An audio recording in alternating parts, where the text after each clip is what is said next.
Annyeonghaseyo, sekarang mau bahas sinopsis Jinxed at First. Sebelum itu, jangan lupa ya, follow Twitter, Instagram aku, subscribe, like, and comment juga ya. Jangan lupa dinyalain loncengnya biar update terus tentang drama Koreanya. Drama ini mengisahkan tentang seorang pria yang telah menerima nasib sialnya dan juga seorang dewi yang telah lompat ke dunia nyata untuk mematahkan kutukannya.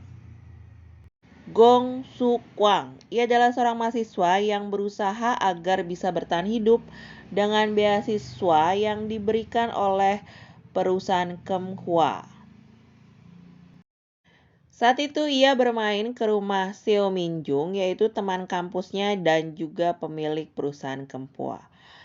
Dan juga seorang sepupu Minju, yaitu Seo Dong Sik. Mereka menghabiskan waktu di hotel karena Seo Samjung, yaitu ayah dari Minjung, sedang pergi bisnis ke Busan. Jadi hotel tersebut sedang kosong. Tapi Sukwang merasakan sesuatu hal yang ada di balik dinding di dalam hotel. Tapi ia mencoba tak peduli dan akhirnya diam-diam pulang ke rumah karena tak suka mereka minum-minum.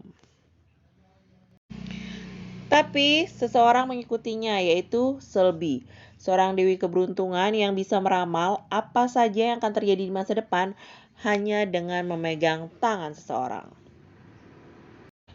Selby yang terkurung di dalam hotel akhirnya bisa melihat suasana kota dan juga menaiki bus dengan Sukwang.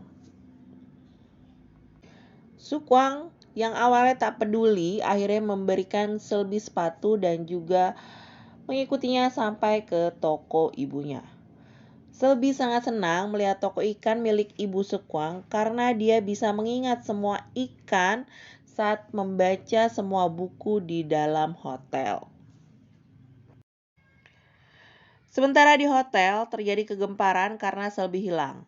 Tuan Seo pun akhirnya pulang dari Busan ke hotel dan saat melihat Selby datang dengan Sukwang, Tuan Seo sangat marah besar membuat semua beasiswa dan pekerjaan Sukwang di perusahaan dicabut.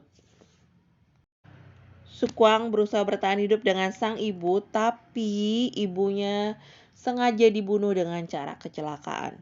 Ia pun menyebar abu ibunya di laut, tapi saat itu juga Sukwang malah dibunuh oleh nelayan yang membawanya ke tengah laut. Sementara Minjun, teman dari Sukwang, sedih mengetahui teman baiknya itu meninggal begitu saja. Tapi melihat sikap sang ayah, ia tahu seperti sang ayah merencanakan semuanya. Akhirnya beberapa tahun kemudian, Minjun akhirnya menjadi atasan dari sang ayah. Sementara Sukwang berhasil diselamatkan oleh seseorang dan mengubah namanya jadi Go Myung Sung.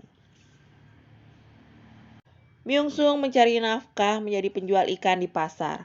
Tapi nasib buruk selalu mengikutinya, bahkan pedagang-pedagang tak ingin berbicara dengan Myung Sung karena tak ingin toko mereka mendapatkan sesuatu hal yang sial bahkan tak laku sepanjang hari. Selby sebagai anak peramal akhirnya berteman dengan Minjun yang diperbolehkan untuk keluar rumah dan diam-diam mencari Sukwang. Selby sangat senang melihat Sukwang yang berjualan ikan, tapi Sukwang mencoba menyuruh Selby untuk pulang karena membuat ibunya meninggal. Tetapi Selby tetap ingin ada di samping Sukwang. Selby ingin memberikan semua keberuntungan kepada Sukwang, tapi apa yang terjadi dengan Selby jika memberikan semua ramalan dari tangannya? Apakah nasib Sukwang akan berubah setelah mengetahui masa depan dari tangan Selby? Dan sebenarnya siapa yang merencanakan semua pembunuhan dari ibu dan juga Sukwang? Serta apakah Minjun bisa merebut hati Selby yang sudah jatuh cinta dengan seorang Sukwang? Oke guys, sekian bahasan gue tentang sinopsis dari drama ini. Nanti akan aku bahas ya reviewnya setelah video ini. Kamsahamnida nonton. Annyeonghaseyo.